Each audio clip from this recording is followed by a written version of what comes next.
ወለጋ አካባቢ ግንቢ አሁን ናፍጠኞች 3000 ናፍጠኛ ፈናቀሉ ጀመሩ። አሁን ሁሉም ትወጣላችሁ። በኦሮሚያ ውስጥ ናፍጠኞች አንድ ናፍጠኛ ይቀራል። በቅርብ ጊዜ ቪኦኤ ከሰማችሁ 3000 አማራ ምንድነው ናፍጠኛ ተነፋቀሉ ወጣችሁ ማለት ነው።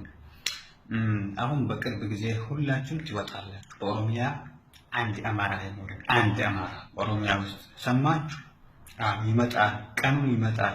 አዲስ አበባ ፍንፍኔ አንድ አማራ በኦሮሚያ ክልል መኖር አይችልም በፍጹም።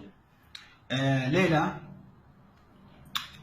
እኔ ያለፈው አመት ይሄን አመት አሁን አንድ አመት ሞላ ባንዲራ አቃጠልኩ። ያ ምልክ ባንዲራ ይሄን አመት ጨምሮ አቃጠላለሁ።